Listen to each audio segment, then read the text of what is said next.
Ok, chicos, regresamos del break y continuamos con el tema de estadística hidrológica. Cabe destacar que lo que vamos a ver el día de hoy está en el capítulo 11 del libro del Bente Chao. Por favor, léanlo para que puedan profundizar en la temática. Aquí muy brevemente, ¿verdad? Porque igual ustedes tienen la presentación y no quiero entrar tampoco en muchos detalles en lo que es la parte teórica. ¿Para qué hacemos estadística y probabilidad en hidrología? Bueno, la idea es que nosotros tratamos de replicar o reproducir las tendencias que se han dado desde el aspecto hidrológico o meteorológico, ya sea en la parte de precipitación o en la parte, digamos, de los caudales, que es lo que más se usa. Y nosotros podemos ver cómo se han comportado estadísticamente esos valores. Y con esos análisis estadísticos e inclusive probabilísticos, podemos calcular eventos que no han sucedido o valores extremos, como es el caso de inundaciones o sequías que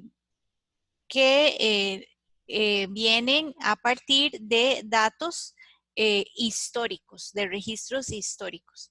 Por lo tanto, cuando estamos hablando de estadística, es tratar de ver cuáles son los parámetros o esa descripción estadística que sigue o la tendencia que siguen esos valores o esos datos y tomamos todas esas observaciones y las tratamos como variables, ya sean variables aleatorias, ¿verdad? Generalmente esas variables, si son datos escasos, decimos que tenemos una muestra de toda la población. Es como si tomáramos toda la población de Costa Rica y quisiéramos hacer una encuesta y entonces nos dedicáramos a hacerle la encuesta a 1000 personas. Esas 1000 personas van a ser una muestra de toda la población.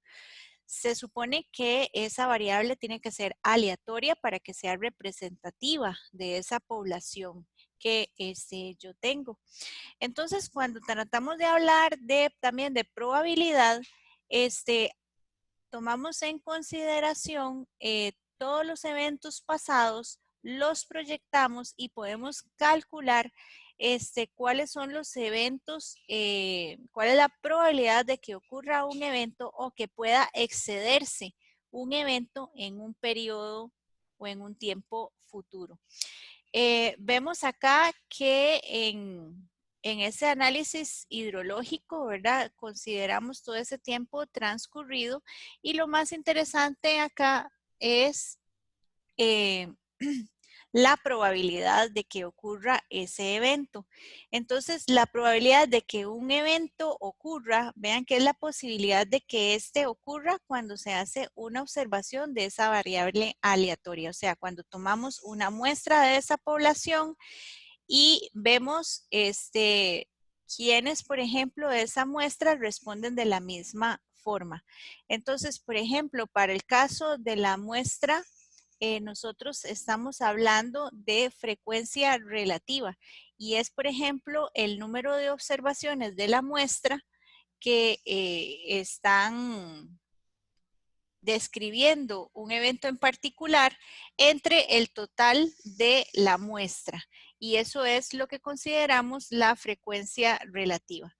Ahora, dependiendo del tamaño de esa muestra, lo ideal es llegar desde una muestra pequeña hasta irle incrementando hasta tener una población. Pero obviamente eso es casi que imposible, ¿verdad? Poder tener a disponibilidad toda la población. Entonces, básicamente tomamos la probabilidad de que ocurra algo, ¿verdad? Como el límite de esa frecuencia. En el caso de los axiomas de probabilidad, son 3 axiomas que son muy conocidos y es que la probabilidad total de que un evento suceda o la probabilidad total va a ser la sumatoria de cada una de las probabilidades que se localizan. Y esa sumatoria me tiene que dar igual a 1. Quiere decir, ¿verdad?, que todas esas probabilidades individuales tienen que sumar 1. Además de esto, tenemos el axioma de la complementariedad, que es, por ejemplo, que, ok, si tengo un complemento, por ejemplo, tengo la probabilidad de que algo ocurra. Entonces, la probabilidad de que algo no ocurra, que sería el complemento, sería 1, porque es el total, menos la probabilidad de que ocurra, o sea, de la probabilidad A. También tenemos la probabilidad condicional de dos eventos. Por ejemplo, si yo tengo un evento A y un evento B, este simbolito nos indica la condicionalidad. O sea, tiene que darse el evento A y también tiene que darse el evento B en ciertas condiciones. Entonces estaríamos con un área común entre cada una. Y eso va a ser igual a la probabilidad de que ocurra B, dado que ha ocurrido A, por la probabilidad de A. Ahora vamos a ver más en detalle esto con un ejercicio para que lo vean mejor. Por ejemplo, si tenemos aquí el río Turrialba, que me indican que se inunda, ¿verdad?, con una frecuencia relativa de 0.2. Y también tengo un puente en la ciudad cuya probabilidad de falla en los estribos es de 0.3. Entonces vean que tengo un evento de ocurrencia de una inundación con una frecuencia relativa de 0.2 y otro evento B con una probabilidad de falla de 0.3. Y dice que también falla cuando hay inundación, la probabilidad es de 0.5, ¿verdad? O sea, aumenta. Entonces, me indican aquí que calcule la probabilidad de ocurrencia y de no ocurrencia de ambos eventos. También la probabilidad de falla y no falla del puente. En el primero es de ocurrencia de la inundación. Luego, la de falla y no falla del puente. Y luego, la probabilidad de ocurrencia y de falla simultánea, ¿verdad? Entonces, veamos que la probabilidad de ocurrencia de la creciente, que sería el evento A, va a ser igual a lo que nos indican acá, que es 0.2. Entonces, la probabilidad de no ocurrencia, ponemos el complemento a funcionar y me va a decir que entonces el complemento sería 1 menos la probabilidad de A. Por lo tanto, la probabilidad de no ocurrencia sería 0.8. En el caso de la probabilidad de falla del puente, me están diciendo que la probabilidad de falla en los estribos es de 0.3, ¿verdad? Por lo tanto, la probabilidad de no falla del puente, o sea, el complemento, va a ser igual a 0.7, o sea, 1, que es la probabilidad total, menos la probabilidad de falla. Ahora, la probabilidad de falla dada la creciente, aquí me indican, dice, y cuando hay inundación es de 0.5, sería 0.5. Entonces, si yo quiero calcular la complementariedad de cada uno, ¿verdad? Entonces voy a decir, ok, la complementariedad, o sea, de que se dé uno y se dé el otro, va a ser la probabilidad de A por la probabilidad de B dado A. Entonces, sería de 0.1. Ese es un ejercicio que les hice. También tienen este otro ejercicio que es del libro, del capítulo 11, el ejercicio 1.1, y solamente quería explicárselos muy brevemente. En este caso, por ejemplo, tenemos precipitaciones en pulgadas anuales para los diferentes años. Tenemos 69 años de información de precipitación anual. Y entonces lo que queremos es calcular la probabilidad de que la precipitación anual en cualquier año sea menor de 35 pulgadas. En este caso, el evento A va a ser igual a la frecuencia, según vimos en las ecuaciones anteriores, de que se dé esa condición entre el número total de años. Entonces, si tomamos esta tabla y nos ponemos a contar, porque recordemos que la frecuencia es el número repetitivo de condiciones que se dan en un intervalo de tiempo, por ejemplo, o de espacio. En este caso queremos ver todo la lluvia que sea menor de 35 pulgadas. Entonces nos vamos a esta tabla, contamos todas las lluvias que son menores de 35 pulgadas y vamos a ver que son 23 eventos. O sea, un NA, 23 eventos entre entonces 69 que serían los eventos totales. Eso me da entonces una probabilidad de 0.33.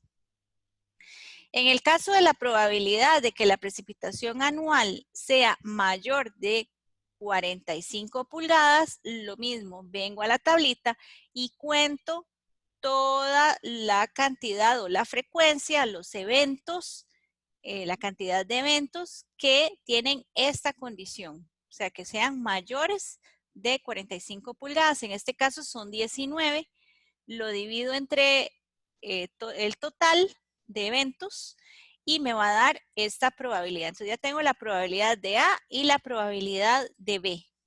Ahora, ¿cuál es la probabilidad de que la precipitación anual en cualquier año se encuentre entre 35 y 45? Pues yo podría hacerlo de la misma manera, venir y contar, o también podría aplicar este axioma, ¿verdad? Entonces, si yo tengo acá la distribución y tengo una distribución de frecuencia relativa, que se parece, digamos, a una distribución normal en este caso, pero podría no ser, no importa. Aquí tendríamos la precipitación y esta sería el evento, la frecuencia que tiene ese evento. Entonces, en este caso, vean que todos los eventos en el primero, que eran menores de 35 pulgadas, estamos en esta área verde, donde la probabilidad de que X, o sea, de cualquier evento, sea menor de 35. Y eso nos dio 0.33. En el caso de que sea mayor de 45, vean que estamos en el área roja. O sea, son cualquier evento que caiga en esta zona, que sea mayor de 45. Eso nos dio 0.275. Ahora, lo que ocupamos saber es esta área azul, ¿verdad? Entonces, si todas estas frecuencias relativas me suman 1, ¿cierto? Entonces, esta parte la saco por diferencia. ¿Qué quiere decir? Que a 1 le tengo que restar la probabilidad que sea menor de 35 y restarle la probabilidad de que sea mayor de 45. Y con eso yo obtengo esta zona azul. En este caso sería 0.392. Vean que si sumamos esos tres valores, nos va a dar un valor total de 1. Porque una de las condiciones es que toda la suma de las probabilidades tiene que ser igual a 1. Y ese es el ejercicio del libro, el cual ustedes también pueden leer y pueden revisarlo y hacerlo en sus casas. ¿Alguna duda con respecto a esto?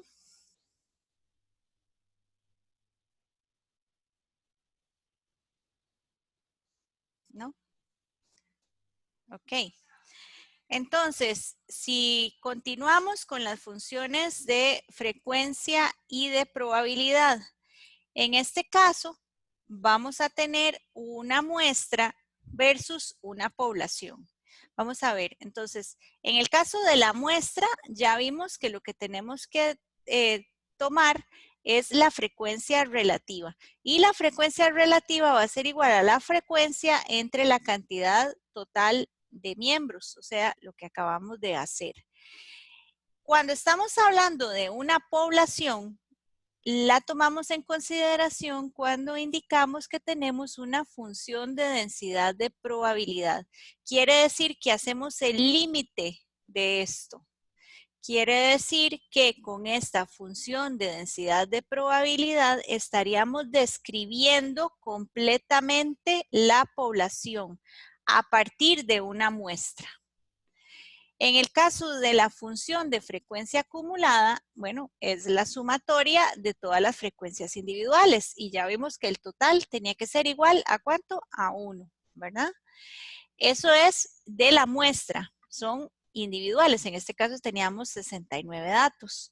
Pero si yo lo quiero extrapolar a una población, tengo que hacer el límite de esto y convertirlo entonces en una función de distribución de probabilidad. Entonces, cuando estamos trabajando con muestras o tomamos los valores como muestras, nosotros realmente podríamos representarlos y sabemos que es una visión, digamos, muy acotada. Y lo representamos mediante histogramas de frecuencia, donde justamente un histograma de frecuencia es graficar la frecuencia relativa con respecto a los valores que estamos contabilizando, ¿verdad? Pues, podría ser lluvia, caudal, no sé, edad de las personas, la variable que nosotros queramos establecer. Y en el caso de las poblaciones, cuando queremos pasar de aquí a acá, estamos hablando entonces de función de densidad de probabilidad y de distribuciones de probabilidad y queremos ver cuál de esa distribución de probabilidad se aplica mejor. Entonces aquí pasamos de datos discontinuos a datos continuos. Para establecer, vean que aquí lo que tenemos son integrales, ¿verdad? Y las integrales entonces son continuas. En este caso, no, son segmentadas y por eso las representamos por medio de histogramas.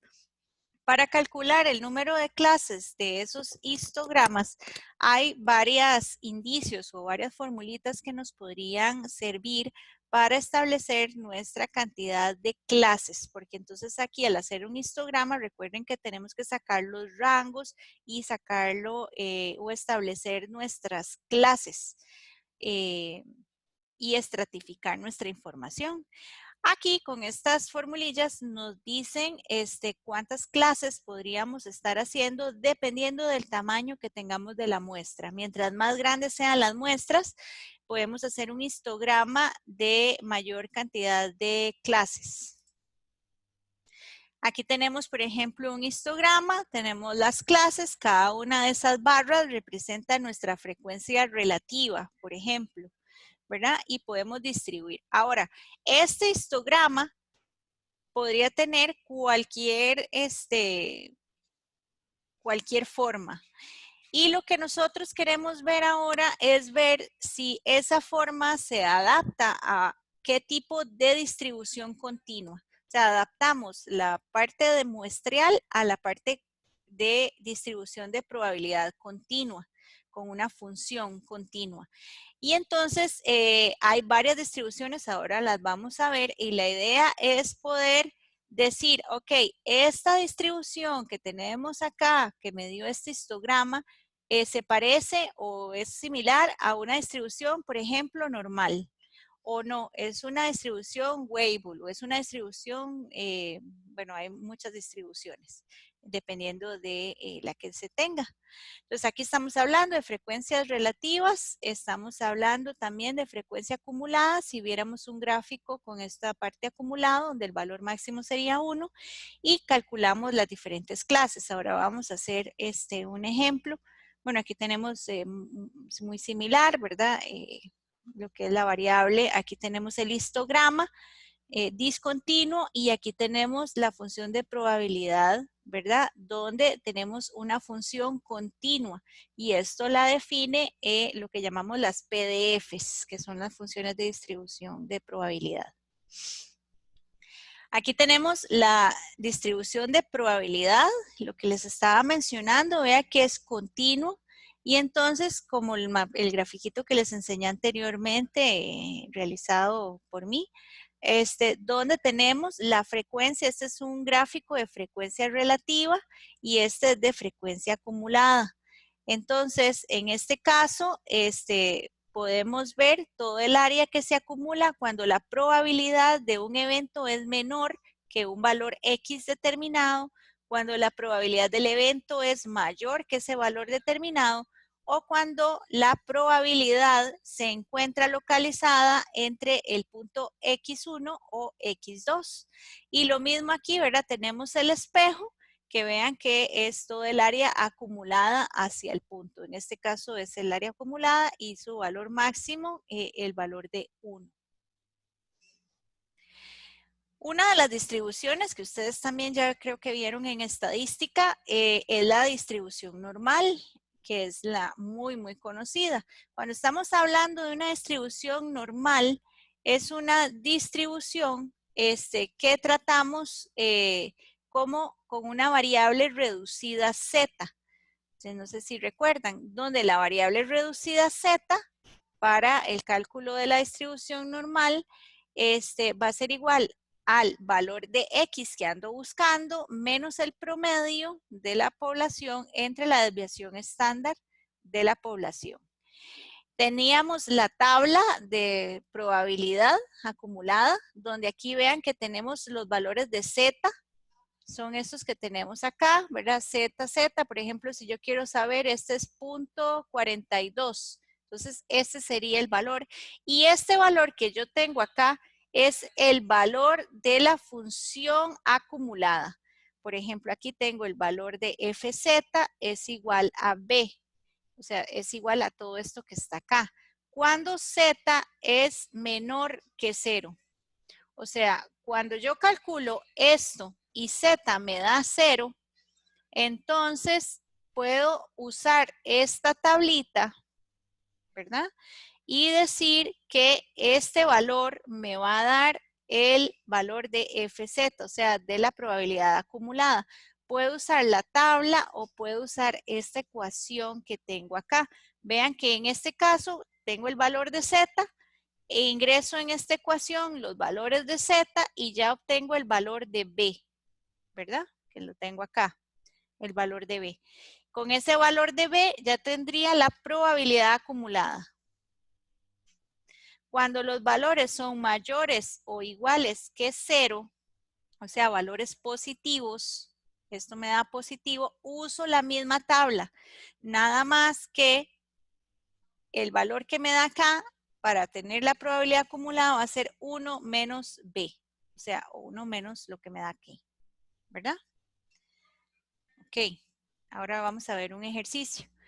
En el caso de los parámetros estadísticos, para poder descifrar esta probabilidad, esta función de distribución normal, lo que llamamos la campana de Gauss, hay varios estimadores o estimativos de esa función de probabilidad. El más común es el de momentos y este estimador o esta forma de solución me indica que tenemos unos parámetros estadísticos que son los que más se utilizan, como es la mediana, que es donde tengo la probabilidad acumulada de un 50%, la media o el promedio, la desviación estándar, la varianza, el coeficiente de variación y el coeficiente de asimetría. Aquí, por ejemplo, lo único que quería enseñarles, bueno, aquí tienen las ecuaciones, también las tienen en Excel, ¿verdad? Que ustedes pueden obtenerlas de ahí en el caso de hacer cálculos respectivos. También acá, por ejemplo, esta es la desviación estándar. En el caso de tener una desviación estándar pequeña, vemos que todos los datos se agrupan más cercanos, están más cercanos al promedio. Cuando tenemos desviaciones estándar muy grandes, todos los valores se alejan más del promedio, o sea, tenemos una distribución diferente. Lo mismo pasa con el coeficiente de asimetría. Cuando tenemos coeficientes de asimetría positivos, nuestra curva se inclina hacia la izquierda. Quiere decir que nuestro promedio va a estar más diferentemente distribuido. En el caso aquí también tenemos un coeficiente de asimetría negativo, entonces nuestra curva se estaría inclinando hacia la derecha, así modificándose también el promedio de cada uno de ellos. Aquí tenemos diferentes funciones de distribución, ¿verdad? De probabilidad o diferentes PDFs. Esta es la ecuación de distribución de probabilidad normal, como la que vimos anteriormente. Y estos son los parámetros determinados con los momentos de la muestra. En el caso entonces del alfa, vean que aquí están los parámetros. Tenemos aquí el parámetro alfa y el parámetro beta. En el caso del alfa sería el promedio y en el caso del beta sería la desviación estándar. Cuando tenemos una distribución log normal, tenemos la ecuación correspondiente de la distribución log normal, nada más que el alfa y el beta es igual el promedio y la desviación, nada más que en este caso sería con el logaritmo de los valores. O sea, con el logaritmo ya sea de las precipitaciones o el logaritmo de las lluvias. En el caso, no sé, de una, por ejemplo, log Pearson 3, tenemos varios estimativos. En este caso, vean que tenemos 3 parámetros. Tenemos el parámetro beta, el parámetro alfa y este otro que tenemos acá. Para cada uno de esos, tiene su ecuación correspondiente, que tiene que ver con la desviación estándar y también con el promedio. Pero tiene 3 parámetros para poder calcular la ecuación. Y cuando estamos hablando de logaritmo, siempre que venga, por ejemplo, log Pearson, log normal, significa que estos promedios y estas desviaciones estándar se calculan con los logaritmos de los valores que estamos evaluando, ya sea caudal, temperatura, precipitación, el que sea, ¿verdad? Y ahí tenemos, digamos, todas esas funciones. Aparte de esto, tenemos la prueba de bondad y ajuste, ¿verdad? Porque entonces nosotros tenemos una muestra, que esa muestra se distribuye mediante un histograma. Ese histograma puede ser que se parezca a una de esas funciones de probabilidad que les enseñé anteriormente. Supongamos que fuera una distribución normal. Y entonces yo digo, así, esta función se parece, pero realmente lo que me va a decir si esas dos son coincidentes o si se ajusta mi histograma a la función de probabilidad, va a ser la prueba de bondad. Y con este ejemplo, por ejemplo, es la parte del chi cuadrado. El chi cuadrado se utiliza para estar evaluando estas muestras con respecto a la PDF que yo tenga. Aquí les muestro una tabla, también pueden buscar diferentes tablas en internet. La tabla de chi cuadrado contiene el valor de chi cuadrado en su interior. También está establecido en base a los grados de libertad que tenga la función de probabilidad. Y también acá a la probabilidad de encontrar un valor mayor o igual a chi cuadrado, que aquí tendríamos la probabilidad. Entonces, en ese caso, lo que tengo que hacer, aquí tengo la ecuación de chi cuadrado. Y entonces, ahora vamos a ver un ejemplo tal vez más gráficamente. Chi cuadrado, yo tengo mis valores, ya sean de caudal, de precipitación, de lo que sea. Hago mi histograma, que sería, calculo las frecuencias relativas de ese histograma de mis valores y los comparo con los valores de probabilidad de frecuencia relativa de la PDF que yo escogí. Y lo multiplico acá por el valor de n total de la muestra. Y calculo el valor de chi cuadrado. Entonces, yo tengo que establecer una hipótesis nula. Y mi hipótesis nula es que este valor que yo calculo tiene que ser menor al valor que está en tabla para yo aceptar mi hipótesis nula. Y la hipótesis nula es que los datos se parecen. O sea, mi histograma se parece a la distribución o el PDF que yo escogí. Por ejemplo, una normal. Y rechazo la hipótesis nula si este chi cuadrado calculado es mayor al valor límite que yo tengo en la tabla. Obviamente tengo que escoger un nivel de confianza del análisis que va a ser 1 menos el nivel de significancia. Y eso vean que es igual a la probabilidad acumulada. En el caso acá, el nivel de confianza es igual a la probabilidad acumulada, pero vean que esta tabla lo que dice es que esta es la probabilidad mayor. Significa que este valor que está aquí es en realidad el nivel de significancia. Ahora vamos a ver con un ejemplo. Entonces, en el caso, vamos a tener unos datos de lluvias anuales y que están graficadas en este gráfico que tenemos acá. Y entonces voy a calcular el histograma de estos datos.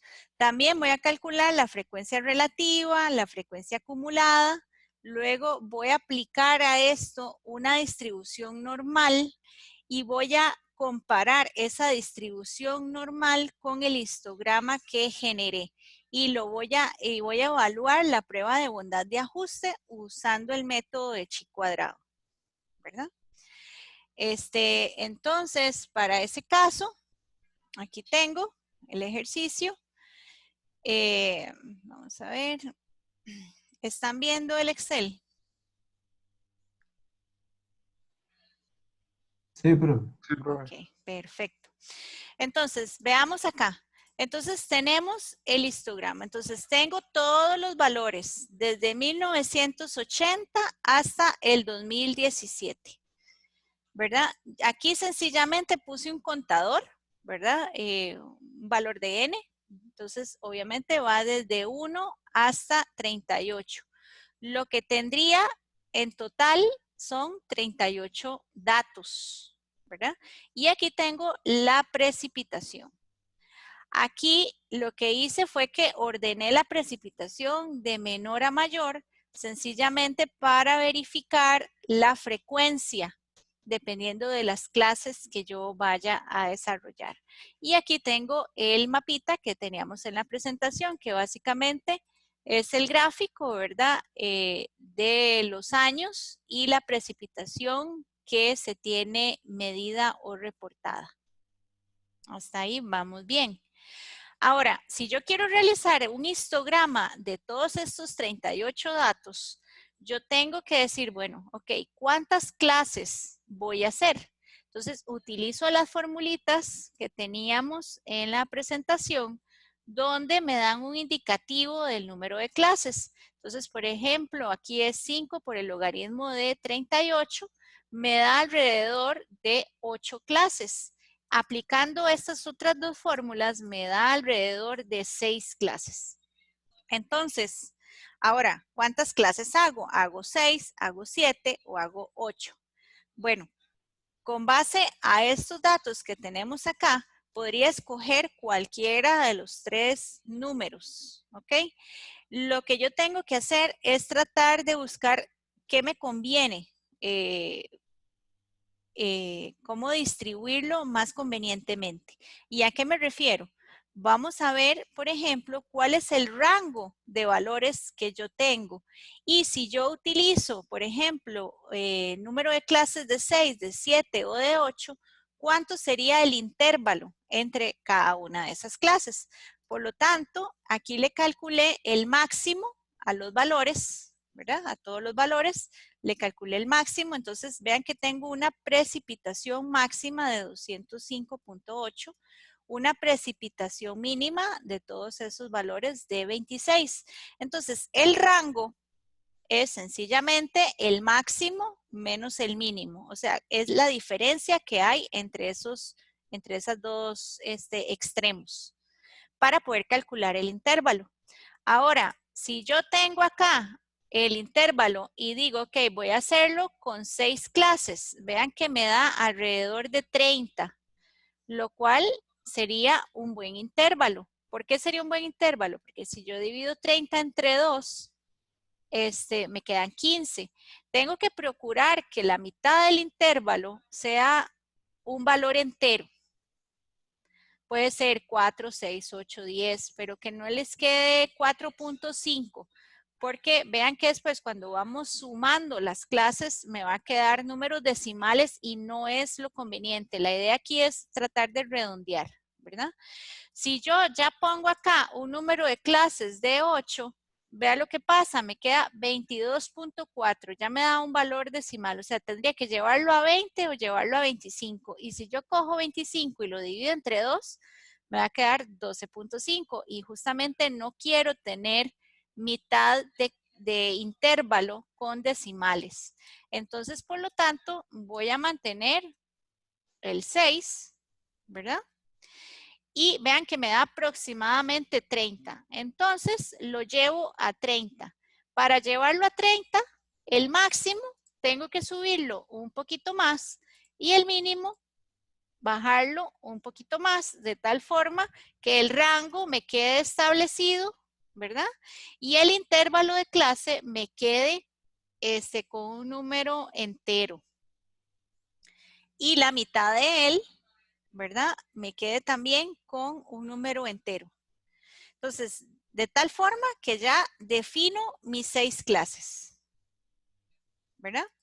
Ahora vamos a ver cómo vamos a hacer el histograma.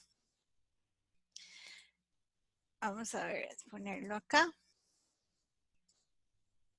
Entonces, tengo el número de clases. Tengo clase 1, 2, 3, 4, 5 y 6.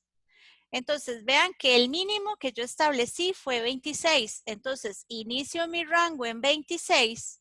Le agrego, ¿qué? 30 y terminamos en 56. La marca, o sea, sería la mitad de ese rango, sería 26, perdón, más 15. Véalo aquí, 26, ¿verdad? Más 15, que sería la mitad del intervalo. Por lo tanto, este rango va desde 26 milímetros hasta o menor de 56. Este iría de 56 a menor de 86, de 86 a menor de 116 y así viceversa. O sea, a cada uno le voy agregando 30. ¿Hasta aquí estamos bien? Sí. Sí, perfecto. Entonces tengo la marca que básicamente es este valor más 15, ¿verdad? Entonces ahí tendríamos nuestra marca. Ahora, voy a sacar la frecuencia, pero esta es la frecuencia absoluta. ¿Qué quiere decir? Que es la cantidad de valores que yo encontré en ese rango. Entonces, aquí me encontré una función muy útil, ¿verdad? Para no estar contando, ¿verdad? Porque una sería venir acá, ver el rango, ¿verdad? Digo, ok, va de 26 hasta, ¿cuánto era? No recuerdo, hasta 56. Entonces, vean que aquí llegaríamos hasta 56. Tengo un conteo de 8 valores, ¿verdad? Y ponerlo acá, irlo haciendo a mano. Pero aquí me encontré una función que se llama frecuencia. Entonces, con la frecuencia, yo selecciono, perdón, aquí, selecciono los datos que voy a estar midiendo, que serían todos los valores de precipitación, y le digo cuál es el grupo. O sea, aquí le establezco el valor máximo. Entonces, el valor máximo sería 56. Y entonces, vean que me da la frecuencia. Y así lo hago para cada uno de estos valores. Entonces, acá voy a tener una frecuencia absoluta de 8, 19 valores en ese rango, 28 en ese rango y así sucesivamente. Pero este es una frecuencia, perdón, no es absoluta, sino es acumulada, son los valores totales.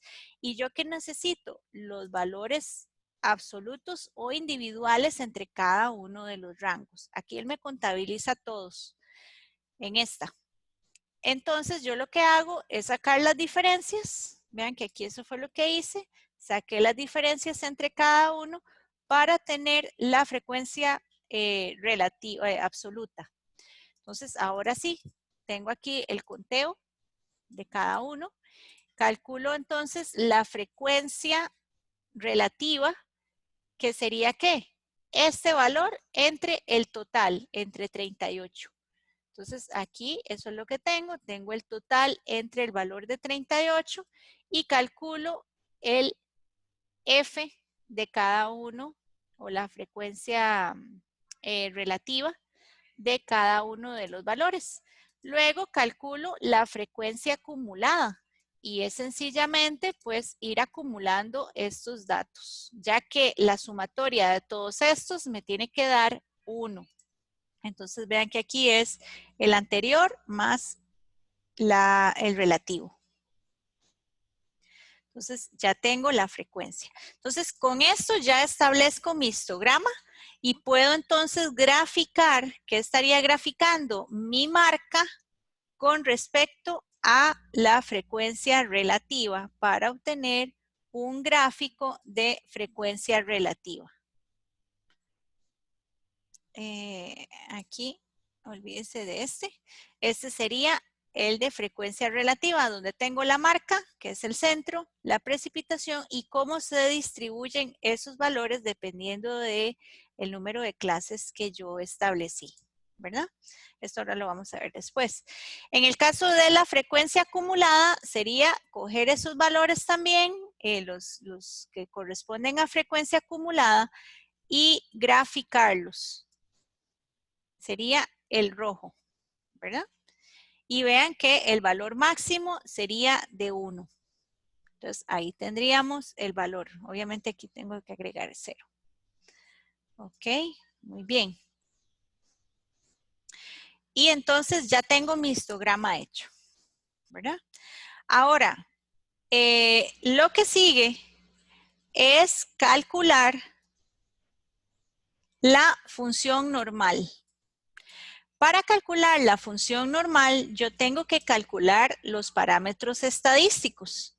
¿Y cuáles son mis parámetros estadísticos? Que me hablan o me dicen sobre mi función de distribución normal.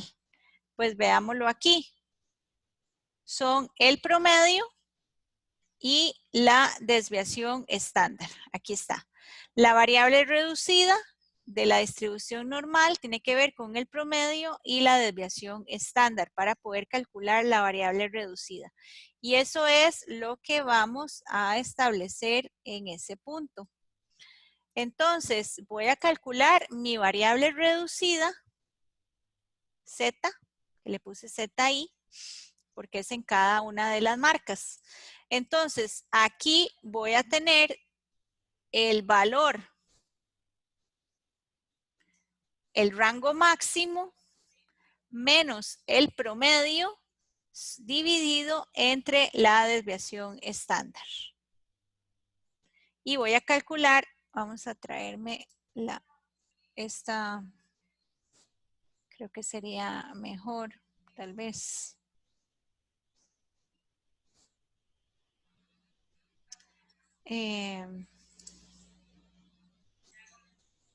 Mi variable reducida Z. Para que la tengamos aquí a la vista. ¿Verdad? Aquí tendría mi variable reducida Z. Entonces vean que es el valor de la marca del rango más alto, o sea, estos valores, voy a ponerlos tal vez en negro, con respecto al promedio y la desviación estándar. Entonces ya calculo mi ZI. y tengo la variable reducida. Ahora, ocupo calcular cuál es el f de zi, o sea, o el f de xy, según viene, digamos, en el libro. Estoy siguiendo la nomenclatura que trae el libro. ¿Qué serían los valores de la función normal? Recordemos que dije que estos que estaban aquí eran los valores de la función z, esos valores que están acá. Entonces vean que para valores de z negativos, este valor es el que se aplica. O si uso esta ecuación, directamente lo que me da ella sería el valor que está aplicándose, ¿verdad? Entonces vean acá que, por ejemplo, yo tengo un valor de z de menos 84,9. Si me voy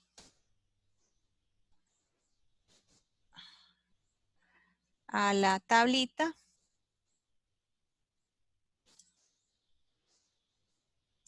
menos 84,9. Vean que lo busco acá, 84,9. Está por acá, ¿verdad? Estaría como 1,30 no, perdón, 0.84,9. Entonces estaríamos aquí, 0.8.84,9. Casi en una interpolación entre estos dos valores. Supongamos que sea casi 0.8, ¿verdad? Ay, perdón.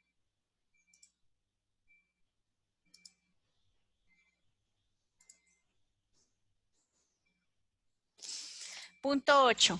Pero como los valores de la tabla son positivos y este valor es negativo, entonces yo tengo que hacer 1 menos 0.8 y el valor del valor interpolado. Entonces vean que por eso f me da 0.19. O si bien aplico esta ecuación que tenemos acá,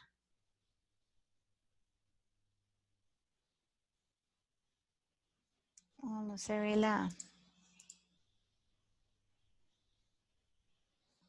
Bueno, la ecuación que salía aquí, ¿verdad? Que era una ecuación bastante larga.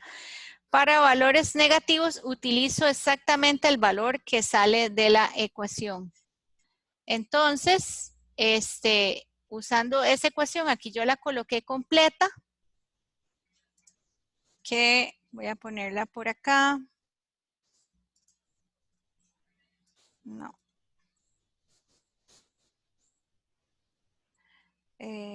Copiar. Aquí está la ecuación. Este sería B, que es bien larga, ¿verdad? Que está ahí en la presentación. Entonces, para valores negativos, f de z o f de x es igual a b. Entonces, aquí dejo la ecuación tal cual viene, ¿verdad? Con el valor absoluto de z. Para valores positivos de z, esto sería 1 menos b. Entonces, vean que aquí tenemos 1 menos b. Y entonces ya podemos tener el valor de f. También podemos venir con estos valores, ir a la tabla y obtener exactamente estos mismos valores, ¿verdad? Puede ser de las dos formas, mediante ecuación o mediante la tabla. Ahora, nosotros queremos, entonces, vean que a partir de z obtuve f acumulada y ahora voy a sacar entonces la probabilidad relativa, la frecuencia relativa, perdón, de la función normal. Entonces, ¿qué hago? Bueno, calculo las diferencias entre los acumulados y voy a obtener acá. Vean que en este caso, como la frecuencia relativa venía de los datos y estoy tomando solo una muestra, tengo el total igual a 1. En este caso, no, porque es una población completa, ya que es una función normal completa. Entonces, generalmente puede hacer que no dé igual que 1. Entonces, aquí saco las diferencias y entonces ya tengo la función. Ahora, si yo comparo esta función con los valores de las clases, es lo que tengo en este gráfico, ¿verdad? El rojo son los valores de las muestras que calculé inicialmente y el azul, es con el ajuste de la distribución normal. Vean ustedes que sigue una distribución bastante similar, pero si lo vemos solamente al ojímetro, bueno, no sabemos exactamente si son iguales o no son iguales. Lo mismo que cuando vemos aquí la frecuencia acumulada o el gráfico de frecuencia acumulada. El rojo es el de la muestra y el azul es el del ajuste normal. Entonces, ahora tenemos que determinar mediante chi cuadrado y decir, ok, esto sí se parece, mi muestra de datos sí se parece a una distribución normal con los estadísticos o los parámetros estadísticos que arrojaron los datos, que es el promedio y la desviación estándar. Para eso entonces aplico la ecuación de chi cuadrado. Y en el caso de la ecuación de chi cuadrado, si lo seguimos de la presentación, vamos a ver.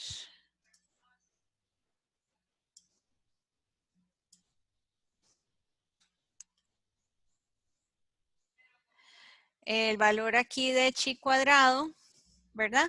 Vemos que es el valor de los datos o de la muestra menos la de la función de probabilidad. Entonces vamos a establecer esta para calcular individualmente cada uno de los chi. Entonces vamos a tener aquí el valor total de la muestra que serían 38. Bueno, ahí lo tengo referenciado, pero aquí pues son 38 valores. Luego tenemos acá el valor de F, que es el de la muestra, menos la probabilidad relativa de la distribución normal. Entonces tengo la probabilidad relativa de la muestra y de la distribución normal, dividido entre la distribución normal. Entonces tengo el chi cuadrado individual para cada una de las categorías. Lo calculo, luego lo sumo. Y esto es lo que me da la sumatoria. Bueno, elevado ahí al cuadrado, ¿verdad? Eso es lo que sería que me da la sumatoria. Ahora, ok. Este sería mi valor de chi cuadrado al comparar. Ahora, este valor yo lo tengo que calcular, comparar con el valor teórico. Y el valor teórico sale de la tabla, ¿verdad? Entonces, según vimos anteriormente en la presentación, aquí, tengo que calcular los grados de libertad, ¿verdad? Porque aquí vean que tengo que ingresar en esta tabla con los grados de libertad. Entonces, los grados de libertad se calculan por el número de categorías que yo tenga en el histograma. ¿Cuántas categorías tenía? 6, ¿cierto? Menos la cantidad de parámetros estadísticos. ¿Cuántos parámetros estadísticos tengo en mi distribución normal? 2, que son el promedio y la desviación estándar, menos 1. En este caso me estaría dando grados de libertad igual a 3. Entonces estaría ingresando por acá, ¿verdad? Ahora, yo establezco mi nivel de confianza de cómo voy a aceptar mi hipótesis nula. Entonces, el nivel de confianza va a ser igual a 1 menos el nivel de significancia. Entonces, generalmente se utilizan niveles de confianza del 95%, 90%. En este ejemplo, yo usé un nivel de confianza del 90%. Por lo tanto, ¿cuánto sería el nivel de significancia? 10%, ¿cierto? O sea, 0.1. Y lo que dije que estaba graficado, por lo menos en esta gráfica, y por eso hay que tener mucho cuidado porque todas las gráficas de distribución de chi cuadrado varían. En este caso, lo que tenemos aquí es la probabilidad mayor a un valor, que sería el nivel de significancia. pero hay algunas gráficas de chi cuadrado que aquí lo que hacen es ponerme la probabilidad acumulada, ¿verdad? Entonces tenemos que ver realmente que entonces aquí estaríamos ingresando con el 90%. Entonces tenemos que tener cuidado dependiendo de la fuente de la tabla que estamos utilizando y saber que siempre que el nivel de confianza está referenciado con la probabilidad acumulada. Entonces, si yo en este caso escojo 90%, mi nivel de significancia sería 10%, por lo tanto sería 0.1. Entonces, ingreso con 3 grados de libertad, 0.1 y vemos, bueno, ahí no se ve muy bien, pero dice que es 6.2514, el valor que obtengo de tabla. Eso es lo que tengo acá. Y el valor de tabla es 6.25. Entonces, vean que el valor de tabla es superior o mayor al valor que yo calculé, o mi valor que yo calculé es menor al valor de tabla. Entonces, ¿cuál sería la conclusión? Es que se acepta la hipótesis nula con un nivel de confianza del 90%. ¿Dudas, chicos? Todo está muy claro. Profe, yo no entendí bien lo del nivel de confianza y la significancia, Ajá. como la diferencia. El nivel de el nivel de confianza es que yo tengo una probabilidad del 90% de que mis datos estén dentro de la curva de la distribución normal. Y la significancia sería esa probabilidad de encontrar un valor mayor o igual que el chi cuadrado.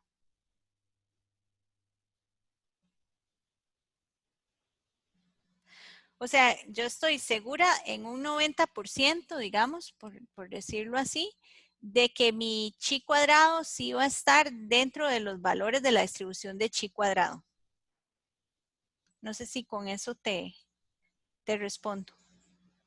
Sí, sí, gracias. Ok.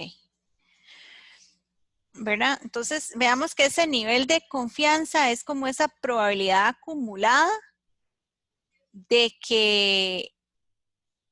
la distribución de chi cuadrado, ¿verdad? Entonces, lo que tengo que ver es si puedo aceptar o no puedo aceptar mi hipótesis nula. Si yo hubiera obtenido aquí 6.5 y aquí las diferencias que yo tengo me dan, digamos, 7 punto algo, entonces inmediatamente yo vengo y rechazo la hipótesis nula con un nivel de confianza del 90%, según la cantidad de clases que yo realicé, ¿verdad? En este ¿Podría caso, repetir de nuevo eso? sí. ¿Qué hubiera pasado, por ejemplo? Aquí vean que el número de parámetros, o sea, esto no depende de las clases, de los datos, más bien. Sí depende de las clases, ¿verdad? Porque aquí yo, o sea, los parámetros, si es una distribución normal, siempre van a ser 2 parámetros, que es el promedio y la desviación estándar. Si es otro tipo de distribución, puede ser que sea 3 parámetros. Eso hay que fijarse cuál distribución estamos trabajando. Pero en este caso estamos con una distribución normal, entonces los parámetros estadísticos son 2. El número de clases nosotros la establecimos mediante esto, ¿verdad? Aquí pudieron haber sido 8, 10. Hay un ejercicio en el libro que hacen 10 clases. Ustedes pueden hacerlo, ¿verdad? Para que practiquen. Y entonces aquí establecen 10 clases. Entonces el número de clases va a depender de cómo vos hiciste o de cómo se realizó el histograma. Entonces los grados de libertad, ¿verdad? Ya los tenemos calculados y el nivel de confianza yo lo pongo, ¿verdad? Yo digo con qué nivel de confianza yo voy a aceptar o voy a rechazar una hipótesis. Y este chi sale de la tabla, sale de los grados de libertad y del grado de significancia escogido, ¿verdad? Salió de la tabla. Ahora, en este caso yo acepté mi hipótesis nula porque el chi de mis datos es menor que el de tabla. Pero si este valor hubiera sido 7, ¿verdad? Un valor de 7, vean que no, que está por encima del chi de la tabla. Entonces, en ese caso, yo hubiera rechazado la hipótesis nula y hubiera dicho que estos datos no siguen un ajuste normal, ¿verdad? Que hubiera sido el caso contrario. ¿Alguna otra duda? No sé si respondí tu pregunta. Sí, profe, gracias. Ok. Igual este video va a estar disponible para que ustedes lo puedan tener. Y si gustan, les puedo dar estos valores para que lo repliquen.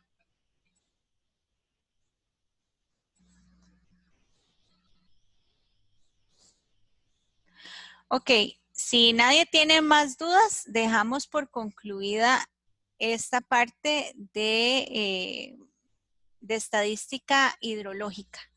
Esto es el capítulo 11.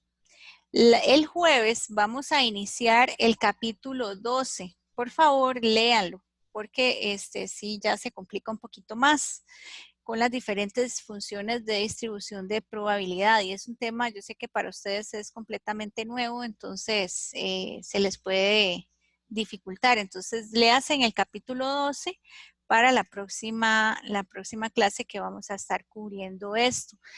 Además, voy a parar el video aquí un momento.